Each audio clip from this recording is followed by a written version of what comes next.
Now, doppelganger was some accidental thing. Some guy in some office in 2010 decided that he's starting a trend, replace your profile photo on Facebook with a celebrity you resemble. And he did it, and it was viral, and everybody was going to Google saying, what celebrity do I look like? And Google was saying, MyHeritage. So what happened was the MyHeritage servers in 1 or 2 hours died. So in the middle of the night I get an SMS, website is down. What the hell? I go check it out, it's unclear. I think it's a denial of service attack. I see millions, it's not coming from a single source. I was expecting some Russian hacker to be killing us. It was from all over the United States, all at once. And of course our servers could not hold it. So I went to Twitter and I went to Google Trends. And I quickly saw that a lot of people were searching for something called doppelganger week. The trend was catching on, but it was in an hour or two before people understood that it was catching on. So I said, this is great, doppelganger week. Let's buy doppelgangerweek.com. We bought all the doppelganger week domains because we understood that this is a worldwide phenomenon before anyone else did. So another trick is watch Google Trends. If something is picking up, get the domain immediately. I'm surprised there is no automatic system that does that. So we became the kind of semi-official doppelganger providers. And the year after that, there was nothing. Because viral trends, they are unpredictable. Nobody can control a worldwide phenomena. It happens by accident, and each time it's different. In 2011 and 12, somebody tried to do doppelganger again, it didn't work. In 2013, someone tried again, and it caught in Israel. It must be that somebody influential did it, and then everybody did it also, and Netanyahu did it on his Facebook profile, and then it was all over. This time, we have been prepared with a mobile app. So we moved it from our website to the mobile app, so our websites won't crash under the road. And I can tell you that in the last 2 days, more than 3% of the entire population of Israel installed our app. We're talking about more than 200,000 installations in Israel alone. So it's #1 on the App Store. So it's crazy, it's completely crazy.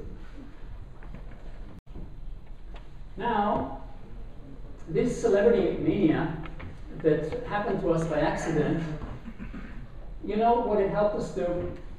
It wasn't our core business. Celebrities were not about celebrities. But it helped us rise above the noise level. When you were a startup, and there are many, many startups, and they're all talking, and they're all creating noise, but you want to be above, and rise above the noise level. And this is what happened with the celebrities. So the Wall Street Journal contacted us. They said, we're fascinated by this celebrity, but we want to know what you're really about. So we told them about the whole family history thing, and that was on the Wall Street Journal. And this is how people were listening to what we had to say. This was very helpful with the fundraising, because we needed more money. And it was time to raise more serious money and go to VCs. I can tell you that our angel investors, Aviv and Yuval, were extremely supportive, and they supported us again in a few $1 million after the seed round, which was fantastic.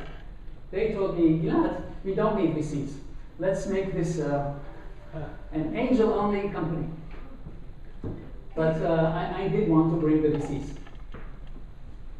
The VC that I had in mind was Michael Eisenberg from Benchmark. And he was extremely helpful and inspirational to me. He was mentoring me, and he invited me to go and meet him every few weeks. So he could listen and give me some advice, and he wanted to go and invest at the right time.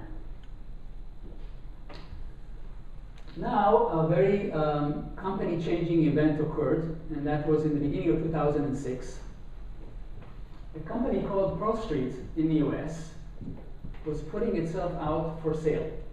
ProStreet Software is a competitor of MyHeritage, building family trees. And they built this technology for matching between family trees, which is exactly what I needed. So I meet with Michael Eisenberg and I tell him, look, there's this company in the United States. I think I want to buy them out. But they want $2 million, and I have, I don't know, $20,000 in the bank account. And I had no experience in buying companies. And there was another bidder from England who was about to buy them. The opportunity was almost lost. So Michael Eisner told me, "You're an idiot that you're talking to me about this. Get out of my office. Go right to the airport, take a plane to Boulder, Colorado. On the plane, use satellite phone to tell these guys that you're buying them out. Don't worry about the money. Worry about the money later. First, secure that you can buy them out." So sometimes you are on the edge like this, and you need somebody smart to push you in the right direction, which is what happened with Michael Eisner. He gave me the push that I needed. I did exactly what he said, except that I went through my home first and picked some clothes. Because he said, "With your clothes right now to the airport." That was too much. So I went on a flight that evening, and I went over, and I was very impressed by that company. Went back to my investors and I said, "Look guys, I really want this. Give me the money. Let's do a round of funding and buy the company." And they were very excited about this. So I managed to put it through. The acquisition and the funding occurred simultaneously, and none could have happened without the other. I could not raise the money if I didn't have a purpose for the money, and of course I couldn't make the acquisition if I didn't have the funding for it. So somehow I made it possible, and I convinced the seller that I had the money, and I convinced the investor that the seller is indeed choosing me for the transaction. So that was very, very instrumental for the company, because when we bought this, they had hundreds of thousands of family trees, they had excellent technology, and it was all sold very, very cheaply. You know what happened after we bought this for $2 million? A few months later, Genie was founded. Genie is a major competitor of MyHeritage, now a part of MyHeritage. But they raised money at a $100 million valuation in the first round. So imagine buying this for $2 million that had much more value than Genie. I was lucky, because if Genie happened earlier, the price for this would have been beyond my reach. The guy would have gotten greedy.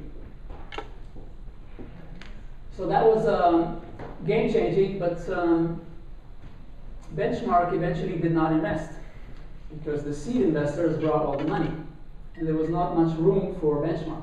It was too little. But Accel came to Israel, a tier 1 firm, at exactly the same week where we were closing the round. And they met us, and we liked each other, and I told them, "Look, Accel, will you put $500,000 today or tomorrow? I needed money now, and you know what? My seed investors, they don't like VCs that much. So you can't use your lawyers. You have to sign the deal based on what was already negotiated with the angel investors. And you'll have a chunk of $500,000. And Accel did the right thing. They said, "Yes, we'll take it." So Accel were very flexible. They put the money, and we added them, and this is how we got the VC into the company. 1 month later, Accel came to us and said, we like what we see here. Now we want to invest $10 million at a valuation that is double the valuation of 1 month ago. So we said, "No, of course not." We said, "Of course not, because if the valuation is doubling in 1 month, what will happen in 5 months or 6 months?" So we said no, but eventually we said yes. And after some negotiations, Accel invested in 2007 more money, not 10 million, only 4 million. The valuation was not double, it was far more. And Accel proved to be excellent partners. 2008, we got very lucky again. We didn't know that there was a financial crisis coming, which happened at the last quarter of 2008. And Index came to Israel. Index is a great VC. They invested in Skype and MySQL and many great companies. They fell in love with MyHeritage, and we closed the round quickly when the financial clouds were in the sky. A few weeks after we closed the round, there was a financial crisis, and no more investments took place. And we were burning a lot of money at that time. So if that round did not happen, who knows? It was extremely lucky. So that additional round of funding in 2008 of $15 million really allowed us to grow. But the financial crisis reminded us that we are very vulnerable, and it's time to start making revenues. Because we had a freemium model, but we were only doing the free and not doing the mium part.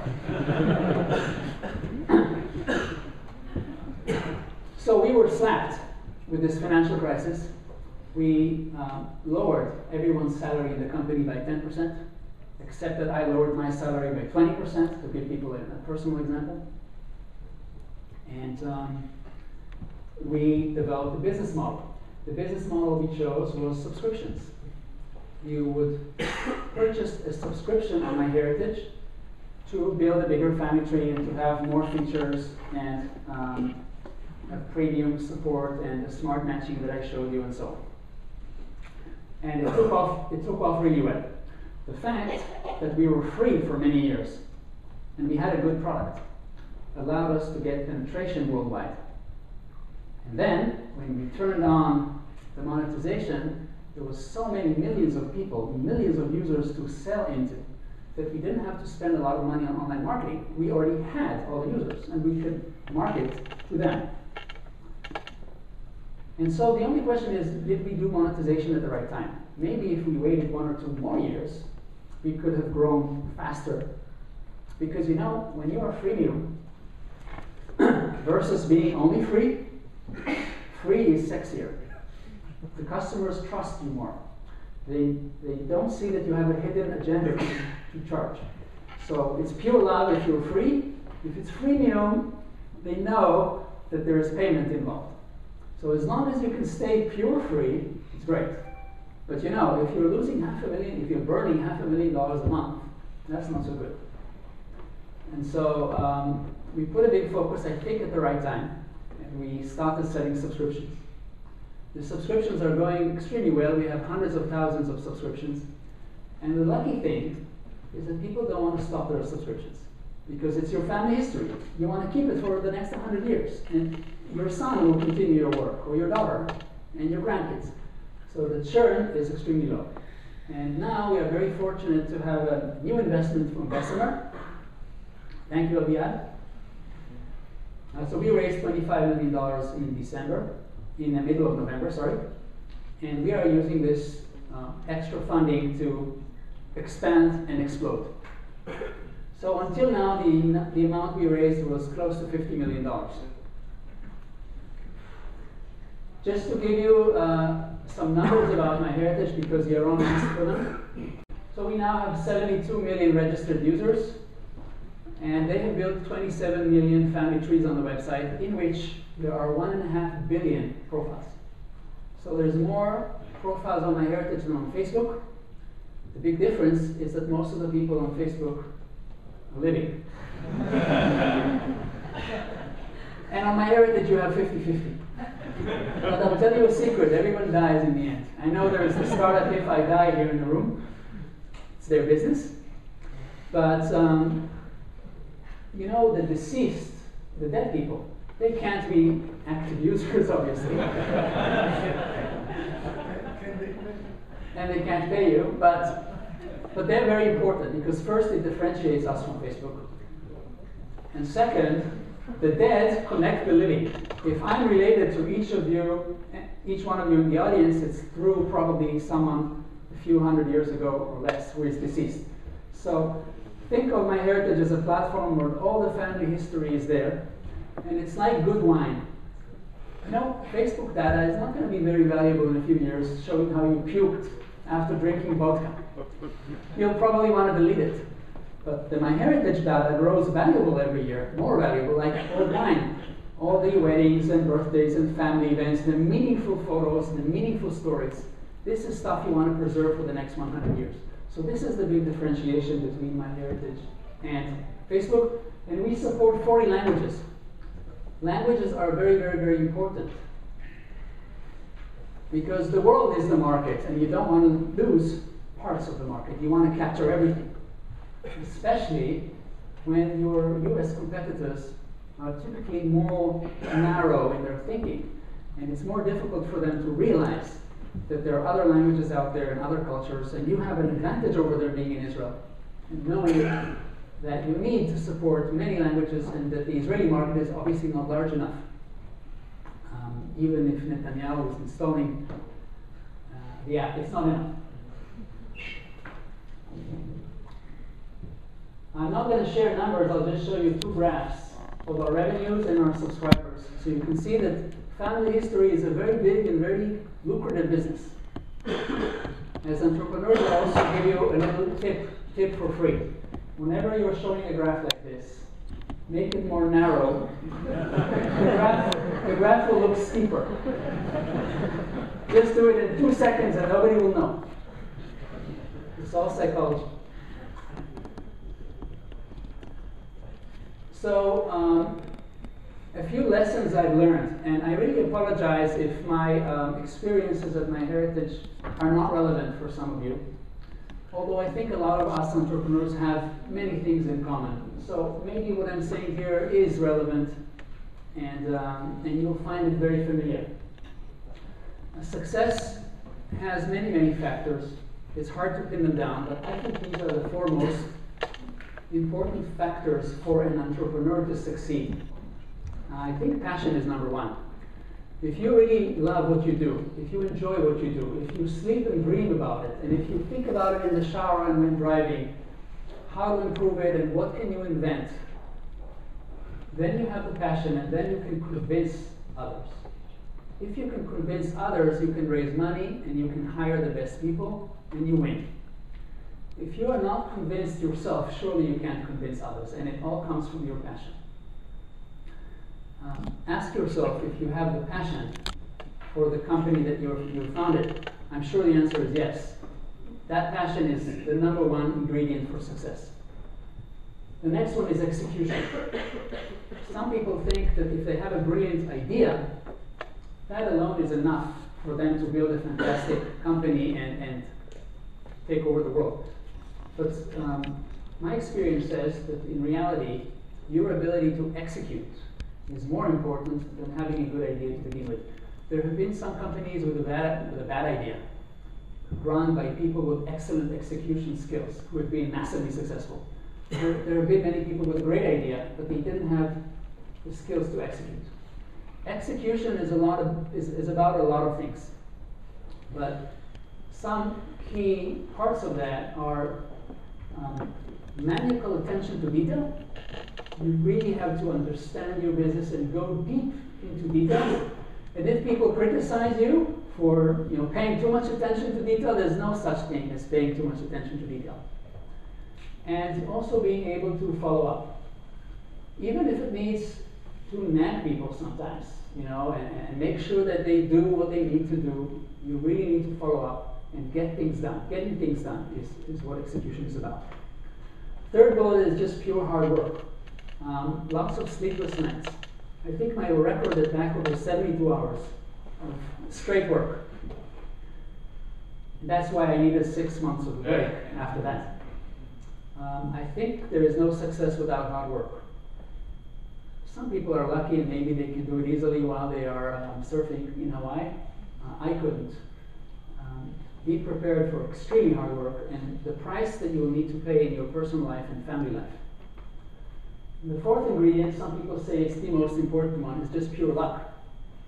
Just like being lucky so that this guy in Dresden would like me and give me the face recognition technology, being compared to John McEnroe by accident, to think about the celebrity matching, and even the way I found my seed investors was pure luck, but that's part of another story. So you will need luck, but probably luck comes to those who deserve it. So if you do the first 3 steps, you will deserve the luck that you'll get in the 4th step. Now, raising money is important for almost every entrepreneur, and I saw some of you raise your hands. That's probably half the people in this room are raising money. I see it as the CEO's number one task, because if you don't do that, everything else does not matter. When it's time to raise money, you really need to focus on it. I can talk about raising money for hours and hours. I'll try to do that in just 3 minutes. So if